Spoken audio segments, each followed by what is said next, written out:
Hello to everyone, welcome to my channel enlightened knowledge. आज हम study करने जा रहे हैं मल्टीप्लायर चैप्टर में फॉरवर्ड एंड बैकवर्ड एक्शन के बारे में। और जो आपका नेक्स्ट टॉपिक है that is dynamic concept of the multiplier. तो ये दोनों कंसेप्ट आपके इस वीडियो में क्लियर किए जाएंगे। तो वीडियो शुरू करने से पहले आपको बता देती हूँ, आप मेरा टेलीग्राम चैनल ज्वाइन कर सकते हैं, वेबसाइट पे भी विजिट कर सकते हैं। इन दोनों पे आपको इन वीडियोस की पीडीएफ फाइल मिल जाएगी। साथ ही में फेसबुक पेज को भी लाइक कर दीजिएगा, लिंक आपको डिस्क्रिप्शन बॉक्स में मिल जाएगा। तो बात कर लेते हैं कि फॉरवर्ड एंड बैकवर्ड एक्शन होता क्या है मल्टीप्लायर का। अब ये सोचो बच्चे, फॉरवर्ड एंड बैकवर्ड, फॉरवर्ड होता है आगे की तरफ जाना, बैकवर्ड होता है पीछे की तरफ। तो फॉरवर्ड एक्शन क्या होगा, देखो कि अगर हम कोई ना कोई निवेश करते हैं, इन्वेस्टमेंट करते हैं, ठीक है, बढ़ाते हैं, इंक्रीज इन द इन्वेस्टमेंट, उससे क्या होगा, हमारी इनकम भी और ज़्यादा इंक्रीज होगी, मल्टीपल टाइम उसमें इंक्रीज आएगा। तो हम मतलब अपनी इन्वेस्टमेंट को बढ़ाने से किस तरफ जा रहे हैं, आगे की तरफ जा रहे हैं, जिससे हमारी इनकम में क्या है, इंक्रीजेबिलिटी हो रही है। तो वैसे ही बैकवर्ड क्या होगा, बैकवर्ड ये होगा कि अगर हम उस इन्वेस्टमेंट को कम कर दें, जैसे पहले अगर आप लोग कोई 30 करोड़ की इन्वेस्टमेंट कर रहे हो, आप उसको कम कर दे, 20 पे आ जाए, तो इसका मतलब हमने 10 करोड़ की इन्वेस्टमेंट को कम कर दिया, जिसकी वजह से क्या होगा कि जो मेरे इनकम बढ़ी हुई थी पहले वो भी धीरे धीरे कम हो जाएगी, मल्टीपल टाइम उसमें भी कमी आएगी। तो उसको हम लोग क्या कहते हैं, बैकवर्ड एक्शन। तो ये सिंपल सा कंसेप्ट है मल्टीप्लायर का। जो प्रोसेस है मल्टीप्लायर की वो दो वेज में काम करती है। दो वेज मैंने आपको बता ही दिए। With increase in the investment multiplier increases income many times मोर। अगर हम लोग इन्वेस्टमेंट को बढ़ाते हैं तो मल्टीप्लायर इफेक्ट की वजह से जो हमारी इनकम है वो बहुत ज़्यादा बढ़ जाती है, मैनी टाइम्स बढ़ती है, जिसको हम नाम क्या देते हैं, forward action of the multiplier, आगे की तरफ जाना। लेकिन कॉन्ट्रेरी में देखा जाए तो अगर हम इन्वेस्टमेंट को क्या कर दें, कम कर दें, तो मल्टीप्लायर भी क्या हो जाएगा, मल्टीप्लायर क्या करेगा, इनकम को बहुत ज़्यादा टाइम से डिक्रीज कर देगा, मल्टीपल टाइम्स उसमें भी कमी आएगी। तो कमी आने का मतलब हुआ, हम यहाँ पे बात कर रहे हैं backward action of the multiplier की। तो प्रोफेसर सैमुअल्सन ने इस बारे में क्या कहा है। बच्चे आपको सीधा क्वेश्चन भी पूछा जा सकता है। ये फॉरवर्ड एंड बैकवर्ड एक्शन बहुत इंपॉर्टेंट कंसेप्ट है। इसमें जो आपको एक वर्डिंग आ सकती है, पेपर में बहुत बार आया है, the multiplier is a two edged sword, it will cut for you और अगेंस्ट यू। ये चीज़ बार बार आई है आपके पेपर्स में कि इसका मीनिंग बताओ। इसका मीनिंग ये है कि हमने यहाँ पे forward and backward action of the multiplier के बारे में डिस्कस करना है। टू एज स्वॉर्ड है, दो तरीके से दो धारी तलवार है। इसका मतलब या तो ये आपके क्या है, फेवर में होगी, आपके लिए काम करेगी, आपको आगे बढ़ाएगी, या फिर आपके क्या होगी, अगेंस्ट में होगी। तो इट विल एम्पलीफाई, हमें ये क्या डिटेल देता है कि या तो नई इन्वेस्टमेंट से जो होगी, ठीक है, नई इन्वेस्टमेंट मतलब इंक्रीज करेंगे इन्वेस्टमेंट को, जिससे हमारी इनकम में इंक्रीज होगा। या फिर बच्चे क्या हो सकता है कि डाउनवर्ड डिक्रीज भी हो सकती है, इन्वेस्टमेंट में कमी भी हो सकती है। तो ये चीज़ को आपको यहाँ पे याद रखना है, क्योंकि आप इसे घबरा ना जाओ कि ये कैसा क्वेश्चन आप लोगों से पूछ लिया गया। तो टू एस वर्ड में आपने फॉरवर्ड एंड बैकवर्ड एक्शन जो है मल्टीप्लायर का, उसी के बारे में ही लिखना है। नेक्स्ट बात करते हैं forward action of the multiplier. Diagrammatically इसको देखेंगे। फॉरवर्ड एक्शन के बारे में मैंने आपको बता ही दिया है कि अगर हम लोग क्या करते हैं, अपनी इनिशियल इन्वेस्टमेंट को और ज़्यादा बढ़ाते हैं तो बहुत ज़्यादा आपके इनकम में भी इंक्रीज आएगा। तो यहाँ पे सपोज क्या किया गया है, सपोज करो कि इन्वेस्टमेंट है जो वो बड़ी है 10 करोड़ की, ठीक है, उसमें हमने 10 करोड़ का इंक्रीज किया है। मल्टीप्लायर कितना चल रहा है, 2 चल रहा है।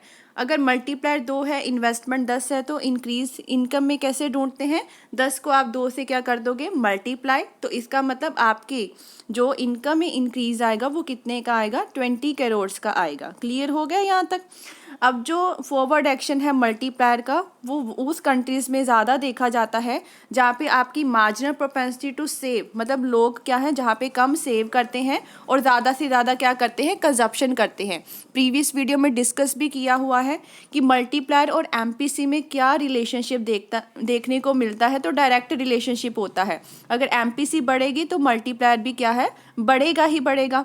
और अगर एमपीएस बढ़ेगा, मतलब सेविंग ज़्यादा करोगे, तो मल्टीप्लायर उतना ही कम हो जाएगा। ठीक है, ये चीज़ आपको याद रखनी है। तो फॉरवर्ड एक्शन को हम लोग देख लेते हैं with the help of the diagram.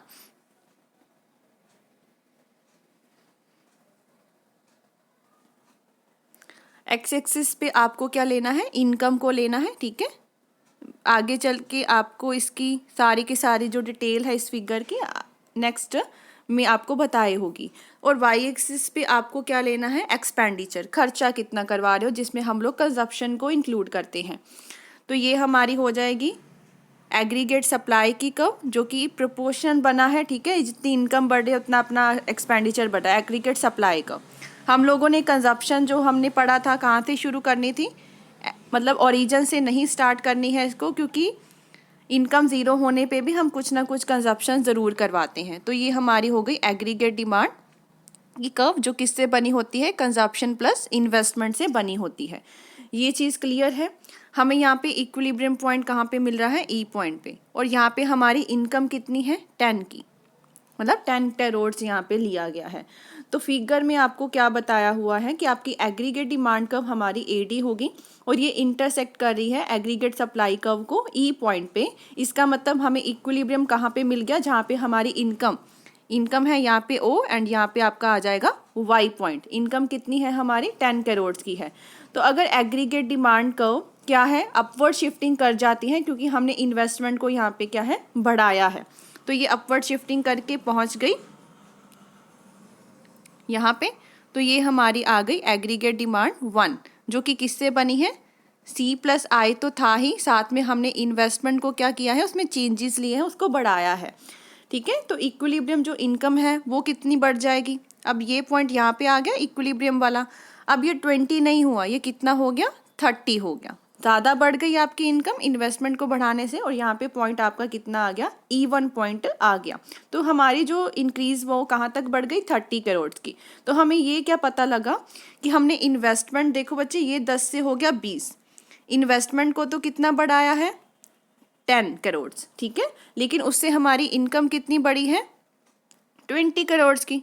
अगर आप लोग इसको 30 में से 10 माइनस करवा दोगे आपको 20 मिल जाएगा, ठीक है ना। तो आपका अगर चेंज आया है इनकम पे वो 20 करोड़ का आया है, जो कि आपके जो इन्वेस्टमेंट की चेंज से क्या है, डबल है। क्योंकि इन्वेस्टमेंट में कितना चेंज आया, 10 करोड़ का, इनकम में कितना चेंज आया, 20 का। ये हुआ क्यों, क्योंकि मल्टीप्लायर की यहाँ पे वैल्यू उन्होंने कितनी ली है, 2 लेके रखी है, ठीक है। इसका मतलब आपका मार्जिनल प्रोपेंसिटी टू कंजप्शन कितना है, यहाँ पे आधा है, 0.5, या एज अज्यूम किया गया है इस डायग्राम को बनाते समय कि MPS आप लोगे 0.5 और मल्टीप्लायर की वैल्यू कितनी है, 2 है। तो फॉरवर्ड एक्शन आप कहाँ से कहाँ तक देख रहे हो, ये हमने अगर पॉइंट ले लिया OY1, इसका मतलब OY से आप लोग कहाँ पे पहुँच गए, OY1 पे पहुँच गए, आगे की तरफ पहुँच गए। तो ये था आपका forward action of the multiplier. अब नेक्स्ट बात करते हैं, ये सारी के सारा फिगर दिया गया है कि क्या क्या इसमें एक्सप्लेन किया हुआ है, ये आप सब पढ़ लीजिएगा। नेक्स्ट है backward action of the multiplier. Backward action है जो मल्टीप्लायर का, वो हमें क्या दिखाता है कि इन्वेस्टमेंट को कम करने से आपकी जो इनकम है उसमें भी सेवरल टाइम्स में डिक्रीज आता है। इस चीज़ को हम लोग reverse action of the multiplier का नाम भी देते हैं, reverse action of the multiplier. Suppose करो इकोनॉमी में आपकी इन्वेस्टमेंट फॉल हो गई, 20 से कितनी तक पहुंच गई, 10 तक। वहाँ पे बड़ी थी ना, 10 से 20 बड़ी थी, यहाँ पे क्या था, 20 थी पहले ही, और कम होके कितनी हो गई, 10 हो गई।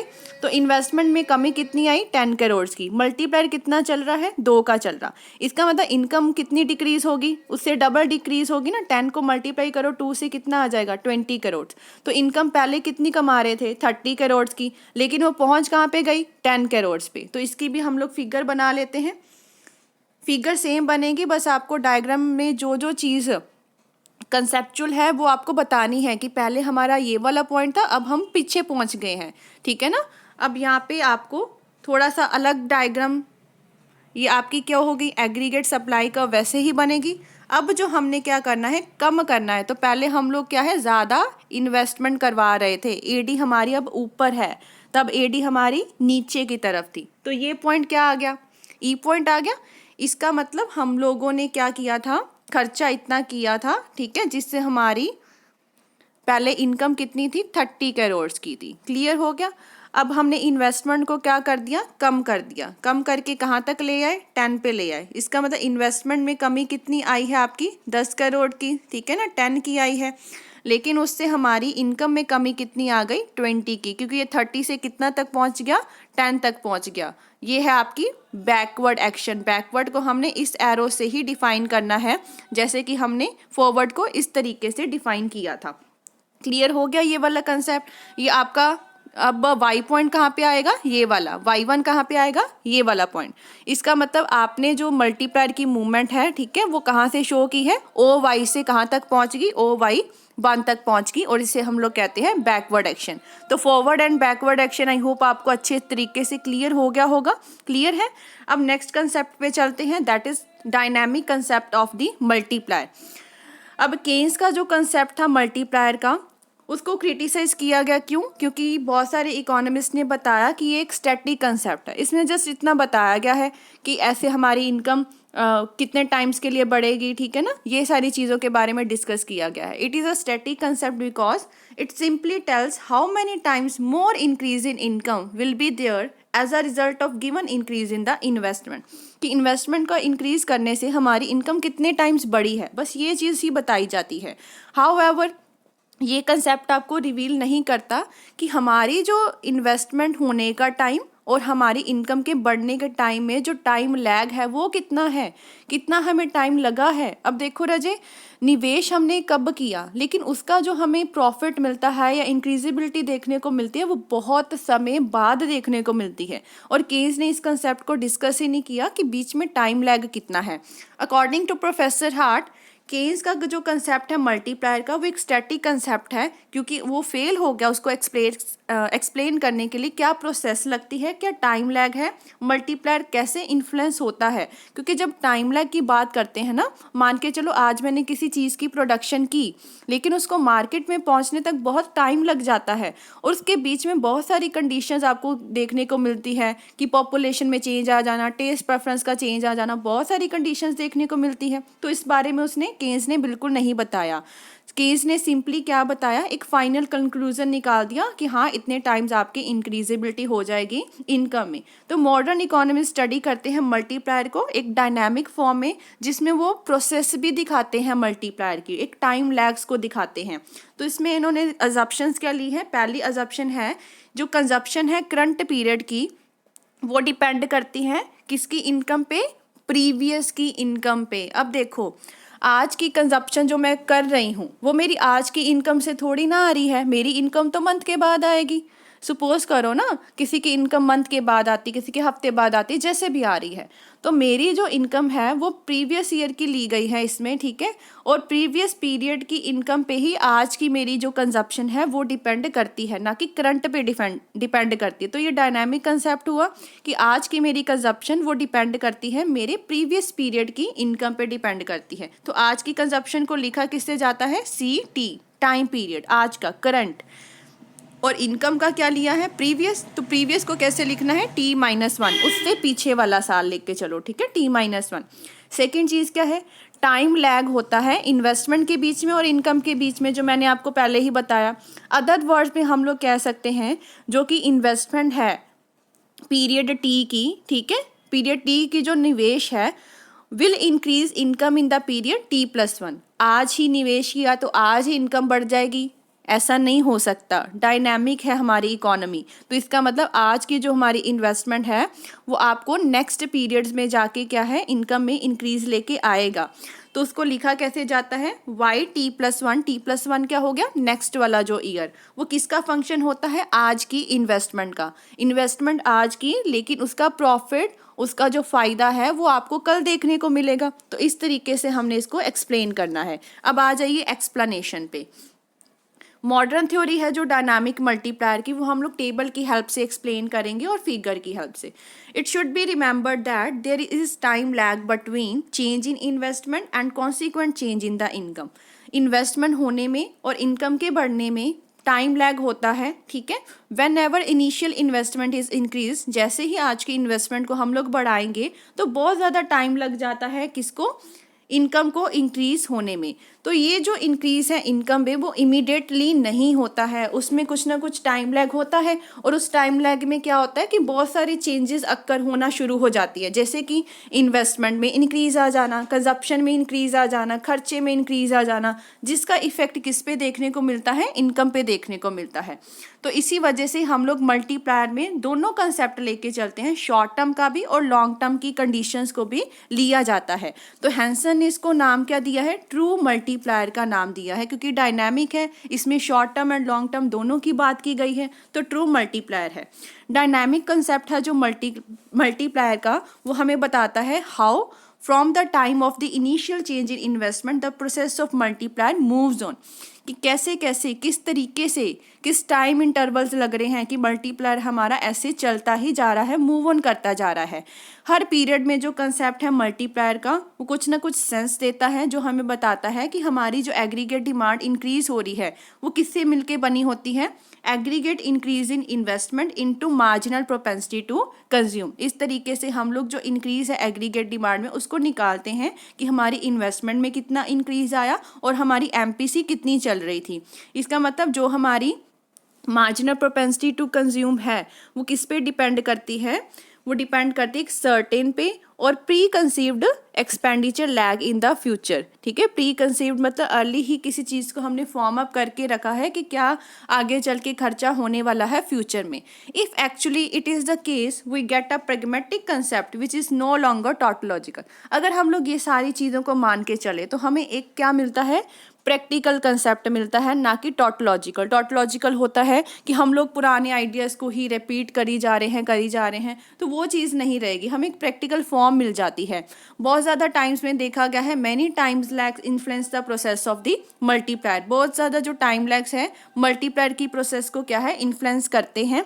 एग्जाम्पल क्या है कि टाइम लैग होता है ना कंजप्शन करने में और प्रोडक्शन करने में, ठीक है, या फिर टाइम लैग होता है रिसीवमेंट या फिर और इनकम मिलने में, ये टाइम लैग की बात की गई है। अब हम टेबल जो बनाने जा रहे हैं उसमें इन्होंने लिया है कि एमपीसी को कितना रखा है 0.5, क्लियर है, और हम लोग इन्वेस्टमेंट को कितना बढ़ा रहे हैं 100 से।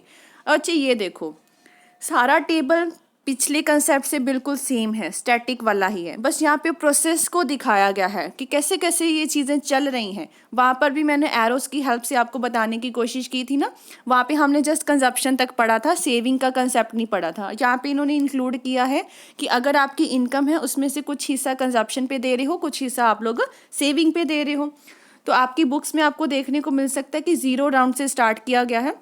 मैं यहाँ पे सिंपली आपको फर्स्ट राउंड से ही स्टार्ट करवा रही हूँ, अपने अकॉर्डिंग आप लोग ले सकते हैं। 0 लेना है 0 ले लो, 1 लेना है 1 ले सकते हो। तो 1 इसीलिए लिया है क्योंकि जो प्रीवियस वाला आपका टेबल बना था उसमें हमने राउंड्स 1 से ही स्टार्ट किया ताकि आपको कोई डिफ़िकल्टी ना हो समझने में। अब बच्चे देखो फर्स्ट राउंड में क्या किया कि हमने इनकम जो इन्वेस्टमेंट है उसको इंक्रीज़ करवाया है 100 करोड़ से, और जिससे हमारे इनकम में भी चेंज कितना आया, 100 का ही आया, क्योंकि अभी तक हमने उससे कुछ करवाया नहीं। नेक्स्ट थिंग इज़ अब इनकम से हम लोग क्या करते हैं, एमपीसी आपकी कितनी दे रखी है 0.5, मतलब इनकम से मैं आधा हिस्सा कंजप्शन पे लगा दूंगी। आधा हिस्सा का मतलब क्या हुआ कि 50, यहाँ पे आप लोग रुपीज़ मान लो कि 100 रुपये थे हमारे पास, 50 रुपये मैंने किस पे लगा दिए, कंजप्शन पे लगा दी, और 50 की क्या कर ली, सेविंग कर ली। क्लियर हो गया। उसके बाद राजे क्या होगा कि जो हम कंजप्शन पे पैसा लगाते हैं, ठीक है, जो कंजप्शन पे पैसा लगाया जाता है वो किसी की तो इनकम बनती है ना, किसी की इनकम बनती है। तो इसका मतलब जो किसी पर्सन को आपने वो पैसा दिया वो किसी की इनकम बनी। इसका मतलब 50 आपकी क्या बन गई, इनकम। 50 में से भी अब क्या करोगे, 25 की कंजप्शन कर ली और 25 की क्या कर ली, सेविंग कर ली। अब 25 किसी की क्या बनेगी, इनकम बनेगी। तो वो आगे आपने क्या कि उसमें से भी आधा हिस्सा कंजप्शन को दे दिया, आधा हिस्सा सेविंग को दे दिया। तो ये प्रोसेस क्या है, ऐसे ही चलती रहेगी। इन एरोस की हेल्प से आपको दिखाना है कि ये डायनामिक प्रोसीजर है, ये कंसेप्ट आपका धीरे धीरे ऐसे ग्रोथ करता जाएगा। रुकना कहाँ पे होता है, जब तक आपका जो कंजप्शन का है वो एंड तक 0 नहीं हो जाता। तो हमने यहाँ पे 10 राउंड्स ही लिए हैं जैसे प्रीवियसली लिए थे। इन्वेस्टमेंट में इंक्रीज कितना किया 100 का, लेकिन इनकम में जब टोटल करोगे तो कितना चेंज आया 200 का। 200 में रजे कंजप्शन कितने की 100 की, और सेविंग कितने की 100 की। तो ये था आपका dynamic concept of the multiplier. तो टेबल से हमने क्या शो अप किया कि अगर आपकी इन्वेस्टमेंट बढ़ती है 100 करोड़ की, इनकम भी बढ़ गई 100 की, हमारी अजप्शन क्या थी कि मार्जिनल प्रोपेंसिटी टू कंज्यूम कितनी रही 0.5। 0.5 रहने से क्या हुआ कि जो हमारी कंजप्शन है वो 50 बढ़ जाएगी, और रिमेनिंग जो 50 है वो हमने सेव करके रख लेंगे। तो एक बंदे की जो एक्सपेंडिचर खर्चा होता है वो दूसरे की क्या बनती है, इनकम बनती है। इसका मतलब इनकम में चेंज फिर 50 का है। 50 से आगे आप लोग क्या करोगे, कंजप्शन, सेविंग, ये सारी डिटेल आपको लिखनी है। और इंक्रीज जैसे जैसे कंजप्शन में 25 का आया, आगे फिर 12.5 का चक्कर चला, ये चीज़ हो गई। अब बच्चे हमने यहाँ पे देखा क्या कि चेंज इनकम में कितना आया है 200 का। तो कंसेप्ट क्या था इसका, delta Y upon delta I. Investment में चेंज आया 100 का और इनकम में चेंज आया 200 का। आंसर कितना आ गया 2। तो मल्टीप्लायर की वैल्यू आपकी क्या निकल के आ गई 2 की आ गई। तो ये सारा कंसेप्ट यहाँ पे लिखा गया है। जो लास्ट आपकी फिगर है वो आपको जस्ट राउंड्स दिखाने के लिए है, बनाने की ज़रूरत नहीं है इसको, ठीक है। ये यहाँ पे बताया गया है कि फर्स्ट राउंड में हमारी जो इंक्रीज है इनकम में वो 100 का है due to increase in expenditure, मतलब जब हमने इन्वेस्टमेंट की थी 100 की। बाद में क्या हुआ कि हमने यहाँ पे एमपीसी कितना लिया था 0.5 लिया था ना, तो हमारी इंक्रीज जो आया इन्वेस्टमेंट आपकी जो इंक्रीज आया वो कितने का आया 50 का आया, ठीक है। 50 से आगे आपने 50 की क्या कर ली थी, कंजप्शन की थी ना, तो कंजप्शन की थी, कंजप्शन में खर्च किया था। आगे वो किसी की इनकम कितनी बनेगी 25। तो ये सारा सर्कल क्या है, राउंड्स के अकॉर्डिंगली चलता जा रहा है। और लास्ट पे आपको क्या मिलेगा, कहाँ पे रुक जा रहा है, ये पे 200 पे रुक रहा है। तो ये आपको एक स्पाइरल सी डायग्राम बना के दिखाई गई है। इसको बनाने की ज़रूरत नहीं है, जस्ट इसको समझ लीजिएगा कैसे बनाया गया है। क्लियर हो गया। आई होप आपको वीडियो हेल्पफुल लगी होगी। इस चैनल को ज़रूर सब्सक्राइब कर लीजिएगा, like share and comment and press the bell icon, ताकि हर वीडियो की नोटिफिकेशन आपको टाइम टू टाइम मिलती रहे। Thank you.